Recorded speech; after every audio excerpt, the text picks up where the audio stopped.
La question, c'est une constatation, mais c'est presque sûr que le temps des miracles, mais je ne crois pas que les gens ici, ils ont vu le film. Y a veces la verdad es que la política llega a ser una pesadilla que de alguna forma también se refleja en nuestras películas. Devient tellement un cauchemar que voulait se sauver de là-bas. Crítica social e ironía, bajo estos dos principios se desarrolla el guión de Bure Baruta, El Polvorín, la primera película presentada en la Seminci dentro de la sección oficial. Humor y rebelión se entremezclan en este largometraje rodado íntegramente en la ciudad de Belgrado. Entre sus fotogramas, su director, Goran Paskalevich, ha plasmado la pobreza y el caos que provoca la guerra de los Balcanes en su ciudad natal, Belgrado. Film coproducido por Francia, Yugoslavia y Croacia muestra las consecuencias de enfrentamientos armados que a veces desatan conflictos entre amigos y familiares. El largometraje se desarrolla en una sola noche, la misma noche que se firmaron los acuerdos de Dayton. En la ciudad acechan la locura y la violencia, y aunque para las autoridades europeas se haya dado un gran paso en las negociaciones, para sus habitantes es solo una noche más, una noche donde la guerra y la muerte está igual de presente. Película rodada en tan solo 9 semanas y con la guerra de fondo provocó que el director decidiera no volver a grabar en la devastada ciudad. Sin embargo, reconoce ahora con más calma que repetirá la experiencia. Diversas historias con personajes reconocibles y cercanos sacuden la conciencia del espectador para ofrecerle una realidad que la ciudad europea de Belgrado vive todos los días. Je trouve que ce film, dans sa base, il est très réaliste. Mais ce n'est pas un documentaire, c'est-à-dire il parle d'un état de l'âme des gens qui vivent là-bas. Ce qui est métaphorique, c'est que toutes ces histoires se passent pendant une seule nuit. A ver, que es una película que en la base es bastante realista, que habla, no es un documental, sino que habla de las personas, de lo que sienten las personas. Lo que tiene de metafórico es que todo ocurre en una sola noche. C'est une nuit métaphorique de la société yougoslave de laquelle on ne sort pas toujours. Es una noche metafórica en la que vive la sociedad yugoslava y de la que seguimos sin salir. Et bien sûr, toute la composition du film est métaphorique comme un labyrinthe. Que toda la composición de la película es metafórica, es como un laberinto. Mais les scènes elles-mêmes entre les gens, c'est très réaliste. Pero las escenas en sí, entre las personas, son muy realistas. Parce que d'abord, je crois beaucoup aux acteurs. Primero creen mucho en los actores. Et dans ce film, il y a 25 formidables acteurs. En esta película hay 25 formidables autores. Peut-être les meilleurs qu'on a là-bas.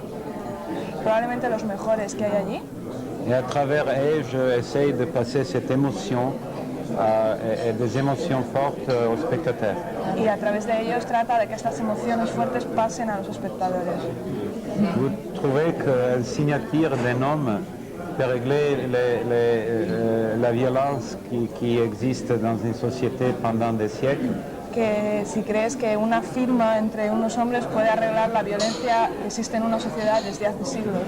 Malheureusement, le nom du film, Un baril de poudre, il sort de cette expression qu'on utilise, Balkan, c'est une poudrière.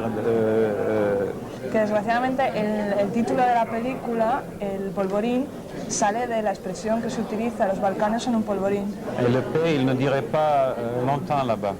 Jamais. La paix. La paix. Que la paz no dura no dura nunca demasiado tiempo allí. Mais ce qui est intéressant pour moi, c'est que, comme je suis serbe, je voulais faire un film critique, un film qui montre qu'est-ce qui se passe avec nous là-bas. Parce qu'officiellement, d'un côté, vous nous connaissez comme les assassins, les méchants, etc. Mais les gens souffrent aussi à Belgrade. Que él como serbio creía que era interesante mostrar lo que realmente ocurre en Yugoslavia, porque nosotros les conocemos por una parte como los asesinos, los malos, pero que las personas sufren en Belgrado. Parce qu'il y a un embargo, il y a un régime qui n'est pas très tolérant, il y a une opposition assez mou, c'est-à-dire les gens vivent dans une grande misère et ça crée qu'ils sont tous devenus des petits barils de poudre. bueno, que hay un embargo, un régimen que no es muy tolerante, una oposición que es bastante floja, y eso hace que las personas que vivan allí son como pequeños barriles polvorines. Parce qu'on a vu beaucoup de films sur la Bosnie, sur la guerre, etc. C'est presque devenu maintenant une mode, comme les films sur Vietnam en Amérique. Que hemos visto muchísimas películas sobre Bosnia, sobre la guerra, que casi parece una moda, como fue la de Vietnam en América. Et moi, j'ai eu vraiment besoin de parler de mon peuple. Por tanto, él tenía verdadera necesidad de hablar de su pueblo. Mais avec beaucoup de critiques. Pero con mucha crítica. Je crois que depuis toujours, il y avait le cinéma comme une fabrique de rêves et un autre cinéma que je préfère, c'est le cinéma qui dénonce la réalité et qui parle et ouvre les problèmes et cherche la vérité. Creo que siempre ha habido dos corrientes de cine, el cine como fábrica de sueños y el otro cine, que es el que prefiero yo, que es el que habla de la realidad, de los problemas y denuncia esta realidad. Nunca he dejado Yugoslavia por razones políticas. Salí porque mi mujer es francesa. Si soy un disidente, prefiero serlo en Yugoslavia que en otra parte. Mi situación es bastante favorable porque puedo volver y procurarme una distancia. Tengo la impresión de que puedo ver más claras las cosas que pasan en mi país porque mantengo una distancia. Tenía casi una necesidad de explicar las cosas desde el otro punto de vista, porque todas las películas que han aparecido sobre Yugoslavia hablaban del conflicto en Bosnia. Yo me conocía en España, pero gané la Espiga de Oro, luego vino la retrospectiva, luego vino un libro publicado, que realizó un gran periodista americano, y fue en el 96, cuando de verdad el público empezó a conocer mis películas y mi obra, así que muchas gracias a Valladolid. Troškovi organizaciji puta. Vidjet ćemo kad stignemo tamo. Ne dobija se ništa kad se stalno sumnja. Ja sam optimist. Tu treba biti optimista. Et grâce à Valladolid, j'ai trouvé le distributeur espagnol et pas mal de mes films ont été distribués et connus par le public espagnol. Gracias a España he podido conseguir unos productores aquí. Gracias a Valladolid. Gracias a Valladolid en concreto. Je suis très fier ce soir de vous présenter la première coproduction entre l'Albanie et la Serbie. Estoy muy orgulloso esta noche de poder presentaros la primera coproducción entre Serbia y Albania. C'était pas facile à faire, croyez-moi. No fue fácil. Parce qu'il y avait beaucoup de nationalistes qui n'ont pas aimé cette idée. A muchos nacionalistas por los dos lados no les gustaron la idea. Mais bon, le film est là. Pero la película sí que está aquí. Comment le présenter? Oui, aujourd'hui, un journaliste m'a posé une question. Hoy mismo un periodista me hizo una pregunta. Après qu'il a vu le film, il a dit: est-ce que c'est un film d'amour ou c'est un film politique? Porque vio la película y quería saber si se considera más como una película de amor o una película política. Je ne savais pas quoi lui répondre. No sabía qué contestarle. J'ai dit que c'est un film pas politique. Dije que no era una película política. Que c'est un film d'amour engagé. Que es una película de amor comprometida. J'espère que vous allez comprendre pourquoi j'ai répondu comme ça après la projection. Espero que entendáis por qué os acabo de decir eso después de la proyección. Ese es todo. Ese es todo mi español.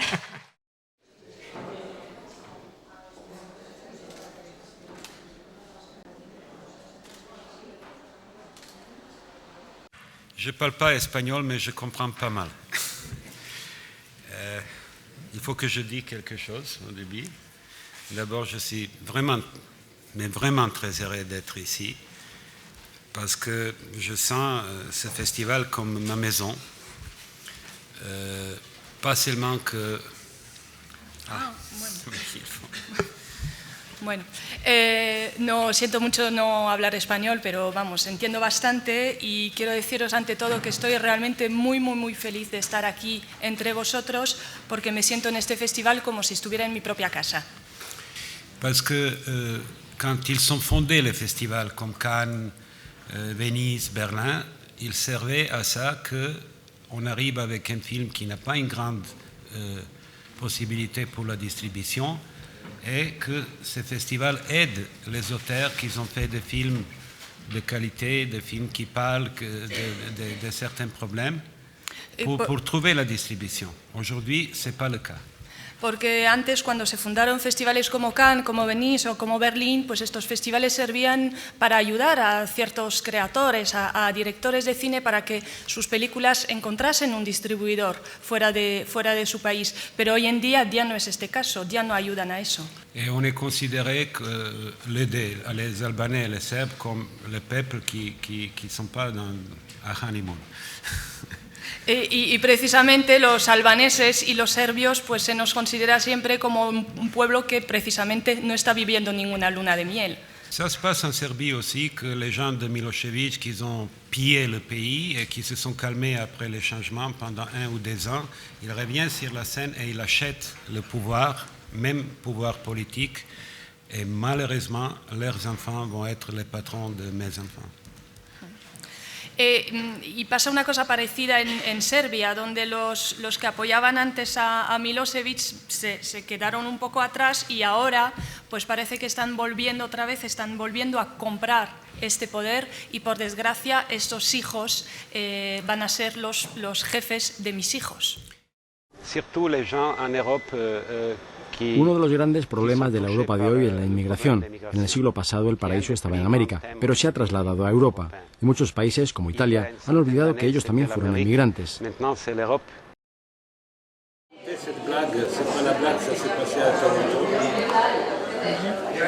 La première projection, c'est-à-dire la première mondiale, j'étais dans la salle, le film a fini, il y avait un grand applaudissement, mais les gens, j'ai vu les gens en larmes.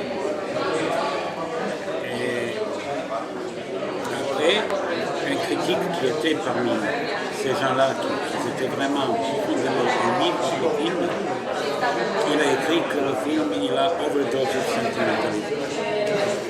Et je l'ai rencontré et je lui ai dit, ton problème, c'est toi-même, qui n'est pas sincère avec tes propres émotions.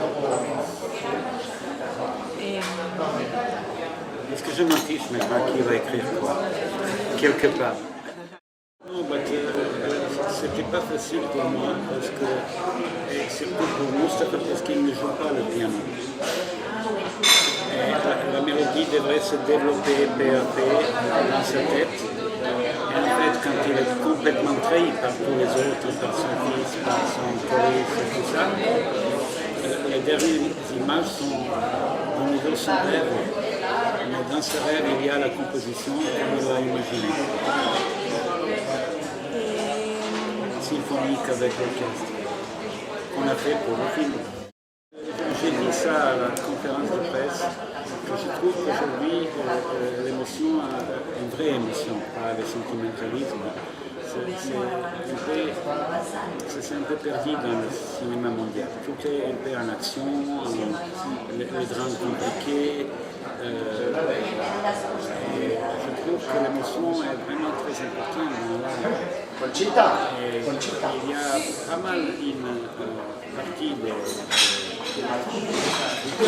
surtout les jeunes qui sont pères de leur propre émotion. Ils intellectualisent tout. Je trouve que c'est une grande problème. On vit déjà dans un monde criard. Et je trouve que c'est important de retrouver l'émotion. La película A pesar de la niebla dio el pistoletazo de la salida a la quinta jornada de la Seminci. La propuesta del realizador serbio Goran Paskaljevic sorprendió en la sección oficial con una historia actual, donde el drama de la inmigración irregular se representa en la figura de un solitario niño abandonado a su suerte tras llegar a Italia en un barco hinchable. Los recelos iniciales de la familia que lo acoge pronto se convierten en una lucha para no perderlo. C'est le thème le plus important aujourd'hui en Europe et dans le monde entier. Et ça va rester comme ça pendant une longue période. Bien sûr, il y avait beaucoup de films qui étaient faits sur ce thème-là. mais je choisis un autre angle, de raconter une histoire plutôt intimiste que de choquer le public avec les images comme dans les journaux, comme dans la télévision aujourd'hui. Je ne crois pas que je peux donner un message concret, mais j'ouvre les questions. Et j'espère qu'ils vont être émis par le film. Et les émotions sont très importantes, qui se sont un peu perdues dans les films. Et à travers ces émotions-là, ils vont, j'espère, sortir du cinéma, réfléchir sur ce thème-là. Et voilà, je ne peux pas faire plus.